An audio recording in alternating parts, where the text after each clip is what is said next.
अच्छी चीज़ ਜਿਹੜੀ ਹੈ ਨਾ ਉਹ ਸਾਰਿਆਂ ਨਾਲ ਸ਼ੇਅਰ ਕਰਨੀ ਚਾਹੀਦੀ ਹੈ। ਉਸਤਾਦ ਤਾਰਿਕ ਗੁੱਜਰ ਗੱਲਾਂ ਦੱਸਦਾ ਪਿਆ, ਇਹ ਜਾ ਕੇ ਕੋਈ 40 30 35 ਸਾਲ ਜਾ ਕੇ ਕੁੱਟ ਖਾਣ ਤੋਂ ਬਾਅਦ ਪ੍ਰੈਕਟੀਕਲ ਕਰਨ ਤੋਂ ਬਾਅਦ ਫਿਰ अस्सलाम वालेकुम वीडियो के भराओ की हाल है, ठीक हो से ठीक है। उम्मीद है सब लोग ठीक होवोगे, खैरियत नाल होवोगे तो फिट फाट होवोगे। मैं एक दफ़ा फिर आ गया थोड़े नाल थोड़े अपने चैनल जानी 99 तो ते वीडियो के भराओ अज एक वीडियो देखी है। वीडियो देख के मैं ना कि उहदे ते अगर वीडियो ते गल ना होवे तो उस बंदे की गल कीती दा फायदा कोई नहीं। आ दिन अच्छी चीज़ जिहड़ी है ना वो सारिਆਂ ਨਾਲ शेयर करनी चाहिए है। तो किसी की जो अगर तुहानू बुराई पता है तो उहदे ते पर्दा पाना चाहिए। फिर ये नाल ये होंदा है कि रब की ज़ात जिहड़ा ना वो तुहाड़ियां बुराइयां ते पर्दा पाई रखती है। तो वीडियो तकी अज उस्ताद तारक गुजर दी अरबाज भाई ने उन्होंने इंटरव्यू किया है।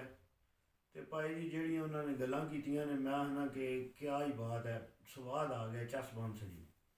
मैं पिछले दिहाड़ियां वीडियो बनाई सी थ्योरी ते प्रैक्टिकल ते कबूतरबाज़ां दी ते प्रैक्टिकल अगर जे किसी बंदे ने समझना है या सीखना है तो तुसी वो अरबाज भाई की वीडियो जी है ना वो लाजमी तक्यो। बड़ी ज़बरदस्त जी है ना वो तारक गुजर साहब ने कबूतरों की जी तशरीह की ने ना मैं आना कि तशरीह करके दस रही हर पॉइंट पर उन्होंने ऐसे मज़े नाल गल की है, ऐसे मज़े नाल गल की है कि मैं आना कि बड़ा चस आया वीडियो तक के जोड़ा ना।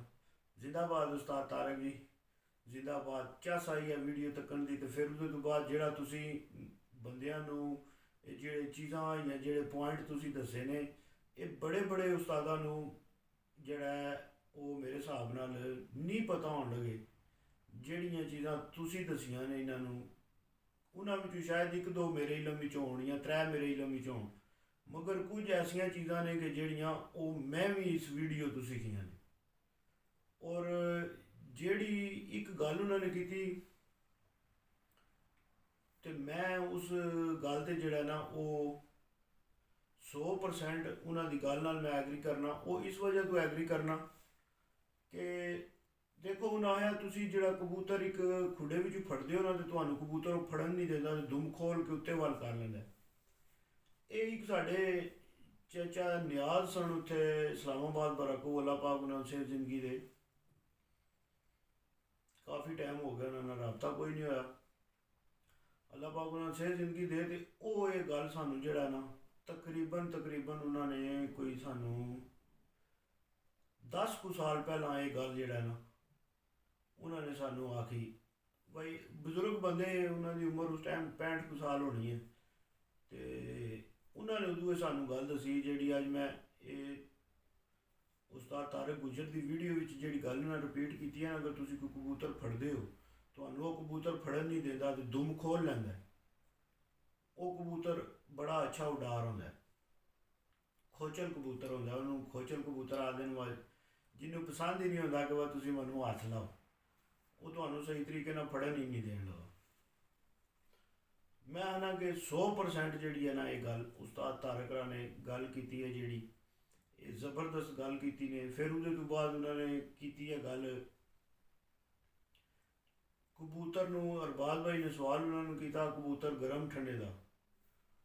वो भी भाई जी उन्होंने अगू जिस तरह उन्होंने तरीका दसिया कबूतर नू या जिस तरह जिहड़ियां उन्होंने निशानियां दसियां ने ये अजकल उस्ताद तुहानू नहीं दसन लगे ये चीज़ां जिहड़ियां चीज़ां ते उन्होंने गल की है। तो उहदे तो बाद फिर उन्होंने जिहड़ा ना कबूतर का दुम जिहड़ा उन्हें जिहड़ा अपनी गल की है उन्होंने दसिया कि वह मैनू कबूतर थोड़ा जिहा खुले दुम वाला पसंद है। फिर उहदे तो बाद उन्होंने उहदे उत्ते वजह भी दसी है कि भाई मैनू इस वजह तो क्यों पसंद है। हालांकि अरबाज भी बहुत सारे बंदियां का जिहड़ा ना इंटरव्यू करते हैं, मगर बहुत घट बंदे ने, बहुत घट। या मैं तकिया उस्ताद तारक गुजर ते उन्होंने वीडियो विच तो या मैं देखे ने शाह जी ने शाह जी का इंटरव्यू करते हैं। शाह जी भी सही जिन्होंने आदि ना खुली किताब ने, वो खुली किताब ने। इन्होंने को जिन्हें जिन्हें कबूतरबाज बनना ना वो भाई जी इन्होंने बंदियां दियां जिहड़ियां ने ना यूट्यूब पर वीडियो पईयां ये सीधियां ते साफ सीधे सौदे खरे ने। ਇਹਨਾਂ ਵਿੱਚ ਕੋਈ ਜਨਾਬ ਮਨ ਜਿਹੜਾ ਬੰਦਾ ਤੁਹਾਨੂੰ ਐਂ ਢਿੱਲਾ ਮੱਠਾ ਹੋ ਕੇ ਬੋਲਦਾ ਨਾ ਐਂ ਕਰਕੇ, ਉਹ ਸਮਝ ਲਓ ਕਿ ਬੰਦਾ ਠੀਕ ਨਹੀਂ। ਜਿਹੜਾ ਬੰਦਾ ਸਹੀ ਖੜਕ ਕੇ ਬੋਲਦਾ ਜਾਂ ਸਹੀ ਖੜਕ ਕੇ ਜਵਾਬ ਦਿੰਦਾ ਨਾ, ਬੰਦਾ ਗੱਲ ਹੱਕ ਸੱਚ ਦੀ ਉਹੀ ਕਰਦਾ ਹੈ। ਕਿਉਂਕਿ ਉਹਨੂੰ ਪਤਾ ਹੁੰਦਾ ਮੇਰੇ ਵਿੱਚ ਦੋ ਰਾਏ ਕੋਈ ਨਹੀਂ, ਉਹ ਗੱਲ ਕਰਦਾ ਫਿਰ ਸਹੀ ਹੈ ਨਾ, ਡੰਕੇ ਦੀ ਚੋਟ ਤੇ ਗੱਲ ਕਰਦਾ ਹੈ। ਤੇ ਭਾਈ ਜੀ ਜਿਸ ਬੰਦੇ ਨੇ ਪ੍ਰੈਕਟੀਕਲ ਕਬੂਤਰਬਾਜ਼ੀ ਦਾ ਕੀਤੇ ਹੈ ਨਾ, ਇਹ ਗੱਲਾਂ ਉਹ ਹੀ ਬੰਦਾ ਦੱਸ ਸਕਦਾ। ਉਹਦੇ ਤੋਂ ਬਾਅਦ ਉਹਨਾਂ ਨੇ ਫਿਰ ਆਇਆ ਬਈ ਜਾਓ ਜਿਤਨੇ ਵੀ ਤੁਸੀਂ ਇਹੋ ਨਾ ਕਬੂਤਰਬਾਜ਼, ਜਾਓ ਜਾ ਕੇ ਆਪਣੇ ਖੁੱਡਿਆਂ ਵਿੱਚ ਚੈੱਕ ਕਰੋ ਜਾ ਕੇ ਕਬੂਤਰ। ਤੁਸੀਂ ਜਿਹੜਾ ਕਬੂਤਰ ਇੰਝ ਬੈਠਿਆ ਹੋਇਆ, ਇਹ ਹਿਸਾਬ ਦਾ ਬੈਠਿਆ ਹੋਇਆ, ਉਹ ਕਬੂਤਰ ਤੁਹਾਡਾ ਚੈਂਪੀਅਨ ਕਬੂਤਰ ਹੋਵੇਗਾ। ਔਰ ਇਹ ਗੱਲ 100% ਉਹਨਾਂ ਨੇ ਸਹੀ ਗੱਲ ਆਹੀ ਹੈ। ਇਹ ਉਸ ਬੰਦੇ ਨੂੰ ਹੀ ਪਤਾ ਜਿਹਨੇ ਪ੍ਰੈਕਟੀਕਲ ਕੀਤੇ ਹੈ। ਜਿਹਨੇ ਪ੍ਰੈਕਟੀਕਲ ਨਹੀਂ ਕੀਤੇ, ਜਿਹਨੇ 1 ਜੂਨ ਡਾਲਿਆ ਤੇ ਚੈਂਪੀਅਨ ਬਣ ਗਿਆ, ਉਹ ਵੀ ਪਤਾ ਨਹੀਂ ਕਿਨ ਚੈਂਪੀਅਨ ਬਣ ਗਿਆ। ਤੇ ਉਹ ਬੰਦਾ ਆ ਕੇ ਭਾਈ ਜਨਾਬ ਮਨ ਮੈਂ ਜਿਹੜਾ ਇੰਝ ਤੇ ਉਂਝ, ਇਹ ਭਾਈ ਜੀ ਜਿਹੜੀਆਂ ਉਸਤਾਦ ਤਾਰਿਕ ਗੁੱਜਰ ਗੱਲਾਂ ਦੱਸਦਾ ਪਿਆ, ਇਹ ਜਾ ਕੇ ਕੋਈ 40 30 35 ਸਾਲ ਜਾ ਕੇ ਕੁੱਟ ਖਾਣ ਤੋਂ ਬਾਅਦ, ਪ੍ਰੈਕਟੀਕਲ ਕਰਨ ਤੋਂ ਬਾਅਦ ਫਿਰ ਕਬੂਤਰ ਨਾਲ ਕਬੂਤਰ ਬੰਦਾ ਬਣਦਾ ਹੈ, ਤੇ ਫਿਰ ਉਹਦੇ ਤੋਂ ਬਾਅਦ ਜਾ ਕੇ ਇਹ ਚੀਜ਼ਾਂ ਲੱਗਦੀਆਂ ਨੇ ਪਤਾ। ਤੇ ਤਾਰਿਕ ਗੁੱਜਰ ਸਾਹਿਬ ਤੇ ਅੱਲਾਹ ਪਾਕ ਸੇ ਜ਼ਿੰਦਗੀ ਦੇ ਨੇ, ਬਿਲਕੁਲ ਸਹੀ ਖੁੱਲੀ ਕਿਤਾਬ। ਔਰ ਕਬੂਤਰਬਾਜ਼ੀ ਜਿਹੜੀ ਹੈ ਨਾ, ਨਿਊ ਬ੍ਰਾਂਡ ਕਬੂਤਰ ਪਰਵਰ ਜਿਹੜੇ ਨੇ, ਜਿਤਨੇ ਵੀ ਨਵੇਂ ਜਵਾਨ ਸ਼ੌਕੀਨ ਕਬੂਤਰਬਾਜ਼ੀ ਦੇ ਨੇ, ਉਹ ਲਾਜ਼ਮੀ ਜਿਹੜਾ ਨਾ ਤੁਸੀਂ ਵੀਡੀਓ ਇਹ ਜਿਹੜੀਆਂ ਨੇ ਨਾ ਇਹਨਾਂ ਦੀਆਂ ਅਰਬਾਜ਼ ਭਾਈ ਦੀਆਂ, ਇਹ ਵੀਡੀਓ ਤੱਕਿਆ ਕਰੋ, ਬਜਾਏ ਉਹਨਾਂ ਬੰਦਿਆਂ ਦੀਆਂ ਵੀਡੀਓ ਤੱਕਣੇ ਦੇ ਕਿ ਜਿਹੜੇ ਜਨਾਬ ਮਨ ਫਜ਼ੂਲ ਡਾਂ ਕਰਦੇ ਰਹਿੰਦੇ ਨੇ ਵੀਡੀਓ ਵਿੱਚ, ਅੱਜ ਆ ਹੋ ਗਿਆ, ਅੱਜ ਫਲਾਣਾ ਹੋ ਗਿਆ, ਬਜਾਏ ਕਬੂਤਰਬਾਜ਼ੀ ਦੇ ਦੱਸਣ ਦੇ, ਬਸ ਉਹ ਆਪਣਾ ਦੱਸਣ ਦੇ ਭਾਈ ਸਾਡਾ ਕੀ ਸਿਸਟਮ ਹੈ, ਕੀ ਹਿਸਾਬ ਕਿਤਾਬ ਹੈ।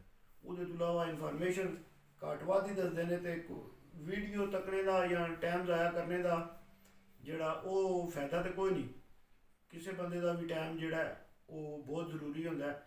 ਇਸ ਗੱਲੇ ਵੀਡੀਓ ਕੋਸ਼ਿਸ਼ ਉਹ ਕਰਿਆ ਕਰੋ ਕਿ ਜਿਹੜੇ ਬੰਦੇ ਤੁਹਾਨੂੰ ਸਹੀ ਇਨਫੋਰਮੇਸ਼ਨ ਦਿੰਦੇ ਨੇ ਪਏ, ਤੁਸੀਂ ਜਿਹੜੀ ਗੱਲ ਬੰਦਾ ਕੋ ਕਰਦਾ ਉਹ ਕਰਕੇ ਚੈੱਕ ਕਰਿਆ ਕਰੋ। ਚੈੱਕ ਕਰਕੇ ਫਿਰ ਤੁਸੀਂ ਜਨਾਬ ਉਹਦੇ ਤੋਂ ਬਾਅਦ ਅਗਲਾ ਪੁਆਇੰਟ ਲਗਾਇਆ ਕਰੋ, ਦੱਸਿਆ ਕਰੋ ਯਾਰ ਇਹ ਬੰਦਾ ਠੀਕ ਹੈ ਜਾਂ ਨਹੀਂ। ਤੇ ਜੇ ਅਗਰ ਤੁਹਾਨੂੰ ਮੇਰੀ ਵੀਡੀਓ ਅੱਛੀ ਲੱਗੀ ਹੈ ਤਾਂ ਵੀਡੀਓ ਦੇ ਕਮੈਂਟ ਲਾਜ਼ਮੀ ਕਰਕੇ ਦੱਸਣਾ। ਫੀਮਾਨ ਅੱਲਾ ਪਾਕਿਸਤਾਨ ਜ਼ਿੰਦਾਬਾਦ। ਮਿਲਾਂਗੇ ਅਗਲੀ ਵੀਡੀਓ ਵਿੱਚ, ਤੇ ਚੈਨਲ ਨੂੰ ਸਾਰਿਆਂ ਨੇ ਸਬਸਕ੍ਰਾਈਬ ਕਰ ਲੈਣਾ। ਯਾਰ ਸਲਾਮਤ ਤੇ ਸੋਬਤ ਬਾਕੀ।